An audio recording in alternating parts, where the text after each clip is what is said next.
Hey everybody, and welcome to Breakdown. Bum bum bum, dramatic music plays. I don't have dramatic music, so my sound effects are all we get. So, last week, I asked you for two things. I said that I was gonna try and get on Ellen, and we haven't heard back yet, so keep hashtagging Ellen and tagging at Ellen DeGeneres. It should show a picture with like 2 hearts in her eyes, and hopefully we'll get there, and keep writing her on her website. It has a space for know someone who should get on Ellen, and then write a little thing, and then put my name in, and hopefully we'll get on Ellen. And number 2, so keep sharing this video, obviously, and the future videos, which lead into number 2, I said that I was gonna start a new series where for the next 4 weeks, every Monday night at 6 p.m. Eastern Standard Time, which is 11 p.m. over here in the UK, I said that I would put out a video talking about some questions that I opened up for you to ask me. So if you had any questions about God and gays, that's what this time is for, every Monday night for the next 4 weeks, starting right now, tonight. So, our first question tonight, what, if anything, did Jesus say about homosexuality? I'll let you see it. So, you know that it's a question. So great, and that is my handwriting. No, I didn't have these shipped to me from the US, sorry. Postage is expensive, man. I'm a college student. So, okay, what, if anything, did Jesus say about homosexuality? Now, let's see. This is actually kind of funny, because when I got in that little Instagram tizzy that I was talking about last week, some people were commenting on my posts, repent and follow Jesus. So, what exactly were they saying? What did Jesus say about homosexuality? I think this is a really good question. And, you know, I racked my brain, all of my notes from my Bible classes, even a Google search, and I looked through my handy-dandy, good old Bible, and I found that Jesus said nothing. Nothing. Nothing. That's right. Absolutely nothing about homosexuality. So I'm not sure what they meant by follow Jesus. So now you could say, oh well, move on, next question.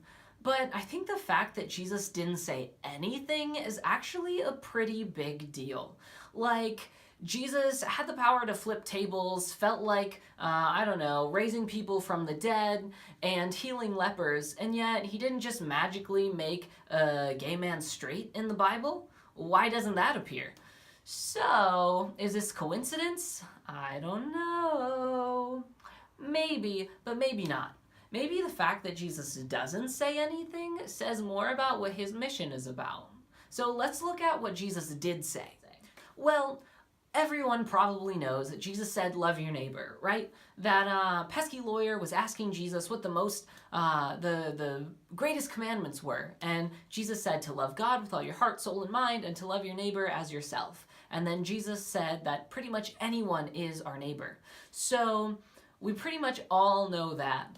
And then Jesus also went on to say in John 13:35 that the world will know who his disciples are because of their love for one another. So from right now, what we can see, to be a follower of Jesus is to love.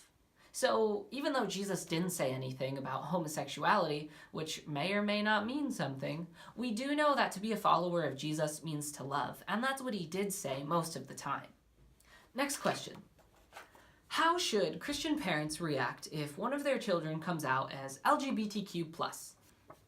So that's a really good question. First of all, let's break down that alphabet soup, LGBTQ+. So first of all, it stands for lesbian, gay, bisexual, transgender, queer, questioning. Some people add an I do a plus because it's all inclusive, so in case there's any more letters that we left out along the way, they're all in there. So that's what the alphabet soup stands for. Now, if you're a parent or a friend or a sibling or pretty much anyone, if someone's coming out to you, it's because they trust you and they love you. So the most important thing to do in this moment is to make this moment about them. Some of my least favorite memories are of someone saying, during my moment of relief, that, oh, I always knew, or I wish you had told me sooner, or whoa. Wait a second. This is supposed to be our moment. This is supposed to be my moment. It's not about you and how you're feeling.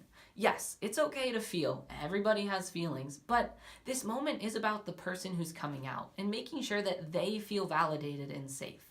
So check your feelings and respond first with, wow, tell me more. How are you feeling? How can I support you best? What do you need from me? How can I be there for you? So first thing to do is to make the moment about them.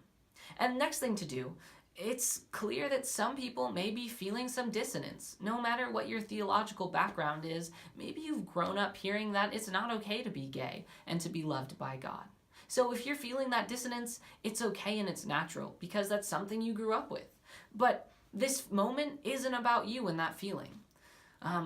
First of all, this feeling is something that it was just an idea for most people, which is why a lot of people feel that dissonance and are kind of afraid of the topic at first, I guess, is because you've been told that it's something that isn't okay for so long that when it's living in front of you, when it's your son, your daughter, your child, your friend, your classmate, your coworker, they're no longer just a topic or an idea, they're a human being. And so, first of all, you want to validate them in that moment and be there to support them and assure them of that. And then later, that's when you can grow in your own personal understanding. And hey, maybe you can do so through watching videos like this. Next question. And this is our final question, and please send me more questions and send this video around the internet, tagging Ellen and hashtagging Ellen, so we can get on her show. All right, so our final question is, for this week, how can churches/pastors welcome, support, and include LGBTQ+ Christians? So, I think that's a really great question. And first of all, you don't necessarily need gay flags all around your sanctuary or outside to welcome people, although they do add a nice pop of color that a lot of spaces are missing.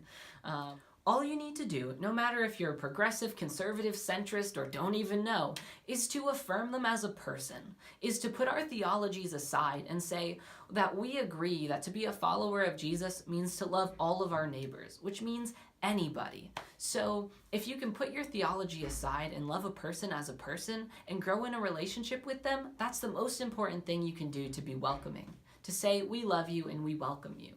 Now, eventually, maybe after you've grown a relationship, you can ask questions, see what their theology is and how they understand it. But this doesn't mean that we're walking debates. We're just people.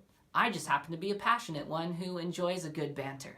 So maybe after you've grown a relationship, you can ask about theology, but this doesn't give you a right to debate with them. And most people aren't living for debates. They're living to be people, to love. And so the best thing you can do is to love them. And that's all the time that we have for this week, but please send in more questions as we go. Next week I'm going to talk a little bit about verses from Leviticus and other questions that you have. So please send this, tag Ellen, hashtag Ellen, share this around the internet, and we'll meet back here next week for Breakdown, week 2. Alrighty, have a great week.